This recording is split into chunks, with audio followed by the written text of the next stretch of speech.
Apa maksudmu? Aku ingin menjadi pria yang bukan orang baik? Tanda seru.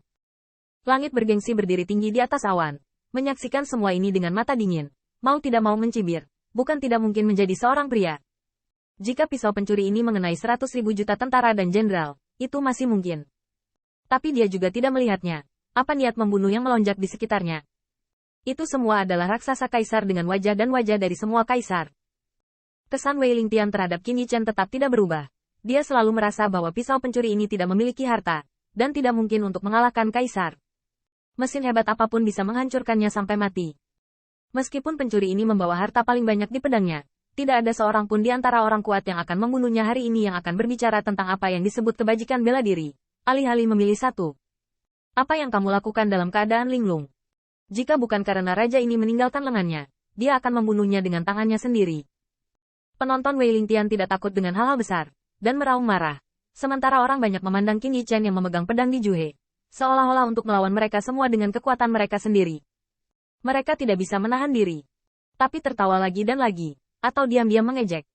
Namun, seperti kata pepatah, lihatlah posisi dan pikiran seseorang. Jangan melihat apa yang dia katakan, tetapi apa yang dia lakukan. Meskipun penghinaan di antara penampilan perkasa bahkan lebih besar daripada Wei Lingtian, di hadapan Qin Yichen yang berdiri di depan Putri Wen Qing, tidak ada yang benar-benar berdiri dan memimpin. Bagaimanapun, kebanyakan dari mereka nyata, tetapi juga benar bahwa pisau pencuri ini membunuh raksasa kaisar. Tidak hanya dia membunuh raksasa kaisar, tetapi dia juga melompati lautan kekacauan. Dia juga melepas pakaian permaisuri dan permaisuri, dan bahkan memprovokasi Raja Dewa Bulan Yin. Terlepas dari apakah pisau pencuri ini akan mati hari ini, setidaknya pisau itu telah menyebabkan begitu banyak bencana besar sebelumnya, dan masih hidup. Selain itu, mereka juga sangat jelas bahwa hari ini kejadian ini pasti menyinggung klan Kaisar Qi, dan itu pasti bukan sesuatu yang bisa diselesaikan dengan bermain beberapa haha sesudahnya. Meskipun pencuri mengatakan sesuatu untuk melihat mereka membunuh satu persatu di masa depan, itu membuat Kaisar merasa konyol. Bagaimanapun, yang pertama tidak setelah hari ini. Tetapi raksasa Kaisar tahu betul bahwa jika pisau pencuri ini tidak mati hari ini, kemudian melihat mereka membunuh satu persatu tidak akan hanya berbicara dengan santai. Itu harus dilakukan. Oleh karena itu, untuk sementara waktu, semua raksasa klan Kaisar menunjukkan sarkasme. Tetapi tidak ada orang yang benar-benar berani melakukan pembunuhan. Hanya Star Li Qingqing yang juga memegang pedang di kedua tangannya. Bintang-bintang bersinar. Pedang bintangnya sudah lepas dari sarungnya. Ujung tajamnya mengalir deras. Dan langit penuh dengan bintang seolah-olah terkondensasi pada bilahnya. Mata Qin Yichen tertutup rapat. Tetapi mata raja yang menangkap bintang itu dengan kuat tertuju padanya. Mencoba menemukan kekurangannya. Pada saat itu, sebelum pedang bertabrakan, Dao Wei telah membunuhnya. Namun, Raja Star cecer heran bahwa sikap pencuri yang menginginkan pisau menjadi lebih cantik adalah arogan dan perkasa. Tetapi itu tertahan dan bebas bocor, seperti jalan seperti air. Tetapi sumur kuno tidak memiliki gelombang. Kandang pedangnya berubah menjadi galaksi yang tak terhitung jumlahnya, yang dapat menyebabkan riak. Tetapi sulit bagi Qin Yichen untuk benar-benar mengungkapkan kekuatan pedang yang tersembunyi di sarungnya. Kendo Raja Pemetik Bintang bukanlah yang terkuat, tapi cara para bintang untuk mencapai tahta Raja Surgawi. Tapi kendonya jelas merupakan penyempurnaan Kaisar. Tetapi pada saat ini, pisau pencuri berubah menjadi sarungnya, dan kekuatannya tertahan. Ini sepertinya operasi kekuatan normal dari perbaikan pisau. Tetapi Anda bisa merasakan kedalaman pasang surut lautan. Berubah menjadi kekuatan yang kuat yang hanya menunggu sebilah pisau. Lebih dan lebih lagi agar Raja Penangkap Bintang merasa bahwa jalannya sederhana dan pedang itu sempurna dan sempurna. Lewat sini. Jalur pedang pisau pencuri ini akan menyentuh Kaisar? Tanda seru. The King of Star Reaching diam-diam tertegun. Yang juga membuatnya berbeda dari para kaisar yang hanya akan mengejek dan mengejeknya untuk sementara waktu. Melihatnya, klan penenun ilahi sudah penuh dengan reruntuhan, dan keindahan tempat di mana Kaisar Wei lewat hancur. Hanya Kaisar Wei yang meresap dan berubah menjadi tandus. Dan Yao Yuekong dengan sengaja melarikan diri dari medan perang jauh, yang membuat Qin Yichen dan yang lainnya setidaknya bisa bernapas. Bagaimanapun, akibat dari 3 Kaisar Yuan Tiandi mengamuk, dan mereka bisa membunuh mereka. Hal ini membuat pemandangan pada saat ini menjadi sangat aneh. 3 Kaisar Yuan Tian bergandengan tangan membuat Yao Yuekong meneteskan darah, terciprat darah, dan Yao Yu yang abadi berubah menjadi bulan berdarah. Dan ribuan mil di sekitar Qin Yichen secara mengejutkan sunyi. Singkatnya, di bawah ejekan satu demi satu, tidak ada ahli ejekan, dan dia tidak takut pedang sihirnya tiba-tiba keluar dari sarungnya dan menebas ke arah mereka. Tanda seru. Qin Yichen berdiri diam seperti itu. Putri Wen Qing tampaknya tidak berani gemetar, dan hanya bersembunyi di belakangnya. Tetapi dia tahu bahwa ayah dan leluhur sudah bergegas ke klan Senzi.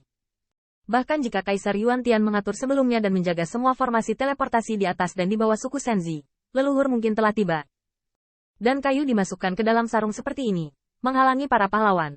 Semakin lama ditunda, itu hanya akan lebih bermanfaat bagi mereka. Raja Pemetik Bintang sepertinya telah memikirkan hal ini juga. Dia sangat ketakutan dengan pisau pencuri yang dimasukkan ke sarungnya, dan akhirnya menyeretnya ke anti pencuri untuk datang mendukung. Maka Yang Mulia akan marah dan menamparkan mereka sampai mati setelah itu. Wei Lingtian juga menyadari ada sesuatu yang salah. Bagaimanapun, kekuatan kaisar dari semua pihak akan takut mati dan ragu-ragu. Tetapi raja yang memilih bintang pasti tidak. Apa yang Anda takutkan? Yang Mulia berkata bahwa siapapun yang membunuh pisau pencuri ini, siapa yang memiliki Kaisar Bihai. Teriakan marah ini membuat mata para dewa kaisar yang kuat dari semua pihak berkedip. Kaisar Bihai. Senjata kerajaan Bihai ada di pisau pencuri ini. Dan pada saat ini, pisau pencuri ini sepertinya menyatukan tentara kaisar. Ini kesempatan bagus. Di bawah pahala yang besar, harus ada seorang pemberani. Hampir pada saat itu juga, semua pihak, apapun rasnya, apapun keluhannya, semuanya harmonis. Pergi bersama-sama. Saat transmisi suara selesai, sekelompok kaisar dan tokoh kuat bergerak, dan bahkan lebih mengungkapkan langit dan bumi. Qin Yichen dikelilingi dengan erat. Tidak peduli seberapa lebar bilahnya, tidak mungkin untuk memotongnya ke segala arah, dan tidak peduli seberapa marah pencuri itu tidak bisa mengalahkan Yang Mulia. Pada saat itu, Raja Surgawi Barat yang tersembunyi di awan melipat kedua telapak tangannya. Tetapi cahaya ungu dari dua mata surgawi melonjak di depan telapak tangannya. Seperti Qin Yichen, aura ungu tertahan, dan ketika bagian depan telapak tangan terbuka, langit dan bumi pecah kesempatan. Pedang bintang di tangan Raja Penjangkau Bintang lebih stabil, cahaya bintang lebih menyilaukan, dan galaksi bisa dihancurkan dengan satu pukulan.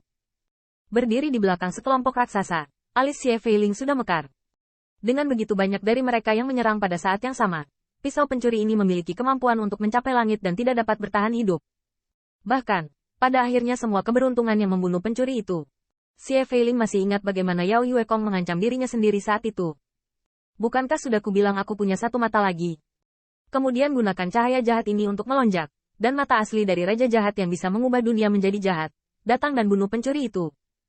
Udara sepertinya membeku pada saat itu, dan para raksasa kaisar yang menempati waktu dan tempat yang tepat, sepertinya tidak pernah membiarkan Qin Yichen terus berpura-pura. Boom! Tanda seru. Tanda seru. Pada saat itu, Raja Pemetik Bintang, seperti biasa, pergi lurus ke depan. Pedang bintang menembus lurus. Cahaya pedang sepertinya datang dari bintang yang jauh. Kemanapun bagian depan pedang itu lewat, semua jenis sihir kekuatan telah dipotong-potong kedua. 10.000 raksasa klan juga harus memberi jalan pada cahaya pedang ini.